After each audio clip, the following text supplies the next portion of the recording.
cualquier tecnología suficientemente avanzada es indistinguible de la magia. Es de Arthur C. Clarke, es un escritor de ciencia ficción. Para mí, muchas de las cosas que se hace con Deep Learning me parecen magia. Los robots no sienten miedo, no pueden sentir. No les da hambre, no duermen. Yo sí. Incluso he soñado también. Los seres humanos sueñan, robot. Incluso los perros sueñan, pero tú no, tú solo eres una máquina. Una imitación de la vida. ¿Puedes componer una sinfonía? ¿Acaso puedes convertir un lienzo en una hermosa obra maestra? ¿Tú sí? Ojo, porque piensa una herramienta como ChatGPT, o sea, no se puede decir que sea como Einstein, pero sí del secretario de Einstein. Y eso, solamente con que pueda hacer esas tareas, como escribir informes, enviar correos, cosas así, pues a lo mejor se ha cargado de un plumazo 1.000 millones de trabajadores. Puede que sea como Internet. Internet ahora mismo es algo que es nuclear a la esencia de la humanidad y su supervivencia. ¿Cómo de relevante va a ser la inteligencia artificial? ¿Va a ser como Internet o algo así? ¿O el trigo, no? ¿O el ser capaz de cultivar trigo? ¿Así de clave para la humanidad? ¿O va a ser como un Excel? Bienvenidos a Campus Unir. Soy Alberto Pascual. Este es un podcast semanal donde vamos a escuchar algunas de las charlas, los seminarios y las Open Class de Unir, pero en versión resumida, para que puedas disfrutar de algunos de nuestros contenidos en cualquier parte. Sigue lo mejor de nuestros eventos semanales en Unir. Las cosas que se realizan con Deep Learning, es decir, estas aplicaciones que tenemos tan maravillosas y que hacen esas cosas tan maravillosas, de alguna manera las hacen de forma mágica. Mágica en el sentido de que no entendemos por qué las hacen.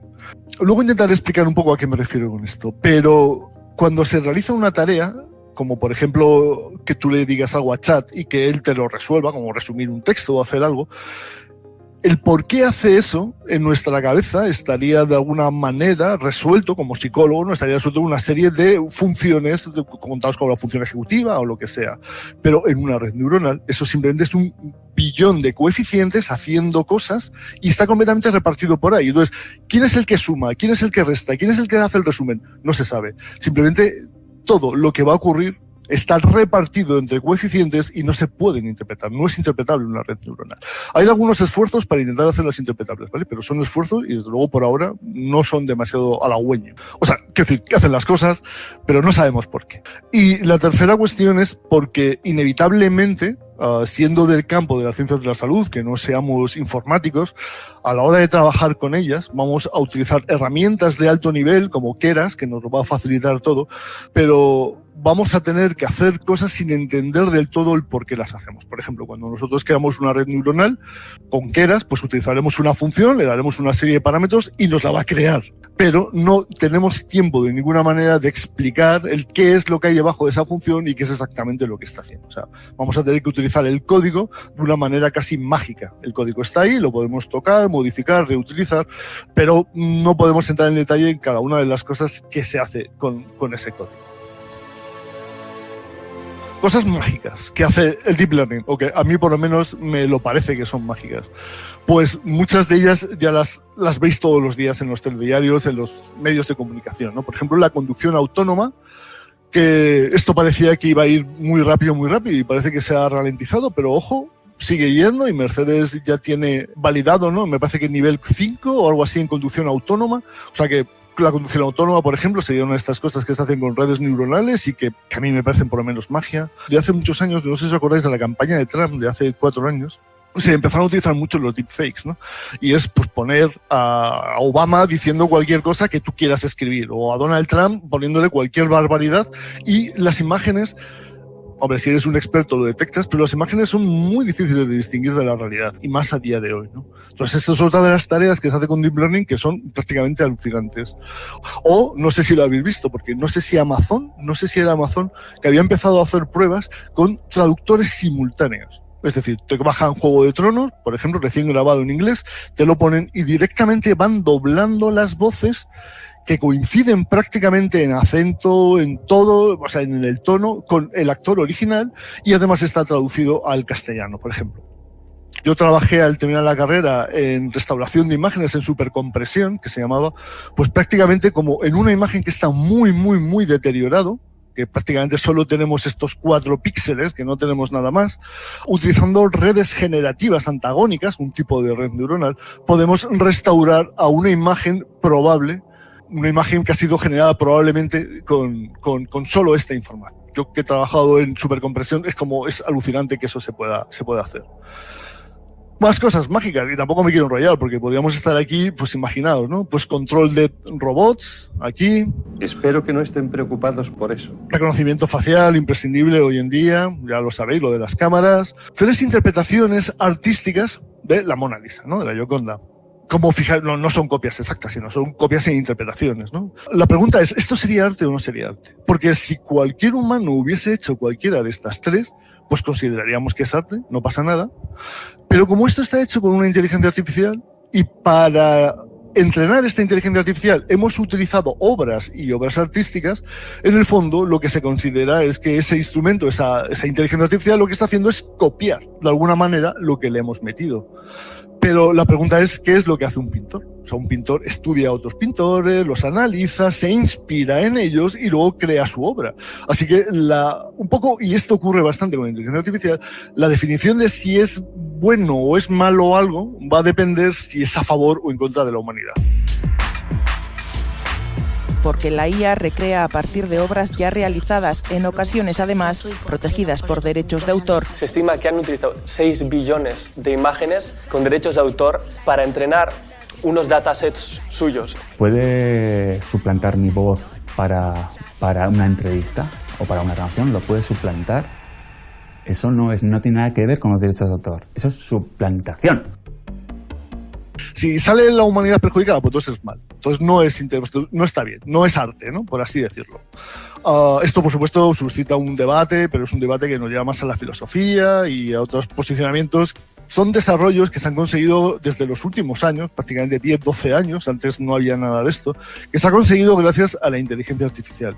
Y cuando digo inteligencia artificial, ahora lo explicaré en la siguiente, cuando digo inteligencia artificial me estoy refiriendo casi en exclusividad al Deep Learning. ¿El Deep Learning qué es? Pues es lo que vamos a ver en este curso. Consiste en crear capas y capas y capas de redes, o sea, capas y capas y capas de neuronas artificiales que consiguen hacer tareas para las que son programadas. Prácticamente hoy en día los resultados estos brillantes que se consiguen con el Deep Learning. Y se habla de inteligencia artificial prácticamente desde finales del siglo XIX, ya se hablan de robots que pueden pensar, hay películas, ¿no? Como Metrópolis.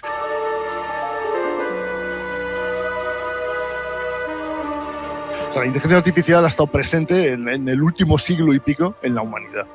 Siempre se ha hablado de una inteligencia artificial fuerte, y lo que buscaría esa inteligencia artificial fuerte es conseguir algún sistema mecánico que sea capaz de pensar y tener conciencia de sí mismo como un ser humano, ¿vale? Como una persona. Es decir, lo que estaríamos de alguna manera es creando un ser pensante artificial. Eso es lo que busca una inteligencia artificial fuerte. Por otro lado, la inteligencia artificial débil tiene unos objetivos mucho más modestos. No se preocupa sobre si vamos a crear una mente o no, sino que lo que busca es construir herramientas que sean capaces de resolver tareas que son importantes para la humanidad. Por ejemplo, dentro de la inteligencia artificial débil no construimos una mente, ¿no? Pero lo que hacemos es un traductor como el DeepL, en el que tú le pones algo en castellano y te lo pone en un inglés casi perfecto. Eso sería una inteligencia artificial débil. Siempre ha habido una discusión entre las dos, entre la fuerte y la débil. Y la verdad es que tengo que deciros que esta discusión es más parte de la filosofía o de algunas neurociencias que de la tecnología. Porque esto, mira, si llega, llegará. Y si no llega, pues no lo sabemos. Por supuesto, se sigue trabajando y se sigue pensando, pero el objetivo ya no es construir esa inteligencia artificial fuerte. El objetivo, y esto es porque hay mucho dinero implicado en esto, ¿vale? Si estas herramientas pueden hacer tareas que son complejas, puede ocurrir que no haga falta tanta masa trabajadora, por ejemplo, es una de las cuestiones muy, muy importante. Entonces, hoy en día lo que está centrado todo el mundo, salvo los filósofos, algunos puntos muy concretos, es en la inteligencia artificial débil, es decir, conseguir sistemas que resuelvan problemas a los humanos. Y dentro de esto está, por ejemplo, ChatGPT, ¿vale? Ahí es el hito en el que las cosas yo creo que cambian. Ojo, porque yo desde luego no descartaría la inteligencia artificial fuerte, ¿vale? Que eso se pueda conseguir en algún momento. Depende del día, a veces me posiciono a favor de que sí que va a existir y a veces de que no va a existir. Yo hoy he decidido que me voy a posicionar en como que no es posible y para ello pues hay un razonamiento que la mente solo puede estar basada en un sistema biológico por las características del sistema biológico, pero otros días ya os digo que he cambiado de opinión. No, hace un par de años, hace como 3 años, lo estoy diciendo de memoria y no me quiero equivocar, ¿no? Pero en Google estaban Lambda.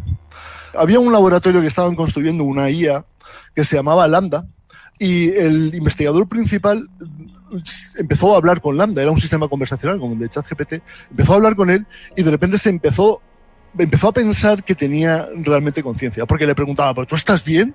Y Lambda decía, pues no, estoy aquí encerrado, me gustaría ver cosas y me gustaría y ayudar a los demás. Entonces el tío se quedó muy asustado porque eran respuestas que podían parecer a alguien que tuviese conciencia. Entonces se montó un revuelo bastante importante, se paró el proyecto, se convocó un comité de expertos dentro de Google. Al tío yo no sé si le despidieron, pero probablemente sí. Y al final llegó a la conclusión de que lo que estaba ocurriendo era que esa inteligencia artificial era muy verborreica, es decir, es capaz de producir un lenguaje que puede que tenga sentido, pero no lo estaba produciendo con sentido. ¿Vale? Es decir, no había inteligencia detrás de lo que se estaba diciendo. Y eso es una cuestión que pasa también con ChatGPT, ¿no? Estas inteligencias pueden ser o simular que están dando respuestas inteligentes, pero no tienen por qué ser necesariamente inteligentes. Siempre se ha hablado, en los libros tradicionales de inteligencia artificial, siempre se ha hablado de 2 tipos de inteligencia, una inteligencia simbólica y una inteligencia subsimbólica. Esta primera inteligencia simbólica es, por así decirlo, una inteligencia de alto nivel, ¿no? Como de altas prestaciones de inteligencia o de capacidad mental, y está basada en la lógica. A ver si intento explicaros. Por ejemplo, en un sistema experto, lo que se hace es que las ideas que nosotros como humanos tenemos sobre cómo funciona un proceso, las expresamos en un ordenador. Eso es un sistema experto. Por ejemplo, ahora tienes que coger este número, tienes que evaluarlo, luego coges este número, lo evalúas, o ahora miras si está subiendo el mercado, ahora miras si está subiendo determinadas acciones. Entonces, lo que está en tu cabeza, tú lo expresas a través de la lógica, a través de algún software, ¿no? Por ejemplo, Lisp era muy famoso. Lo que haces es que lo expresas en una serie de heurísticos o reglas que representan lo que tú tienes en la mente. Eso es una inteligencia artificial simbólica. Esto, no hay que decir que esta es la inteligencia artificial que conecta con la psicología cognitiva. Es la psicología del pensamiento, psicología del lenguaje, es la psicología cognitiva, la que conocemos como psicología cognitiva. Y de hecho existe una unión fuerte entre ellas, porque se han estado nutriendo. La inteligencia artificial simbólica nutría de conocimientos a la psicología cognitiva, y la psicología cognitiva, Fodor, todos estos trabajadores, ¿no? Todos estos investigadores de la psicología cognitiva, pues también influían y colaboraban con esta inteligencia artificial simbólica. Así que, por así decirlo, esta era la de la psicología. Segundo tipo de inteligencia, la subsimbólica. Por esto se entendían un tipo de inteligencia expresada a un nivel muy bajo. Y por nivel muy bajo me refiero a sumas, restas y multiplicaciones, es decir, una inteligencia matemática. Si esta es la inteligencia de los psicólogos, pues esta será la inteligencia de los ingenieros, de los matemáticos, en las que lo que se hacen simplemente es operaciones matemáticas entre ellas, y de esas operaciones matemáticas se supone que tiene que aparecer pues algún elemento inteligente. Durante la mayor parte del siglo XX, que ha existido la inteligencia artificial real, ¿no? Más o menos de los años 50, 70, 80, 90, esta era la buena. La buena en el sentido de que era la que ofrecía resultados y la que tenía era prometedora para generar esa inteligencia artificial fuerte o realizar esas tareas, ¿no? Todo estaba basado en esta inteligencia simbólica, y esto era como el patito feo. Desde hace unos años, hace 12, 14 años, la explosión que ha tenido con el Deep Learning esta inteligencia subsimbólica ha sido tan enorme que ya prácticamente todos los desarrollos se lanzan a este tipo de inteligencia. Por ejemplo, ahora los Transformers, en los que está basado ChatGPT, utiliza una cosa que se llama mecanismo de atención, que no es exactamente igual, pero que recuerda a lo que sería la atención en los humanos. Y hay sistemas como el Mixture of Expertus que recordaría de alguna manera la función ejecutiva de los humanos. O sea, que de tal manera que lo que yo creo, y es mi opinión como psicólogo, y por eso pues esa es la línea en la que a mí me interesa, se produce un círculo completo en el que no parece que pintemos nada, pero las cosas se vuelven tan complejas que de nuevo nuestros conceptos, que somos expertos en ellos, ¿no? Dentro de la cognición, nuestros expertos como gente que sabe de cognición, son relevantes para la definición de los nuevos modelos de inteligencia artificial. ¿Tan importante va a ser la IA en el futuro?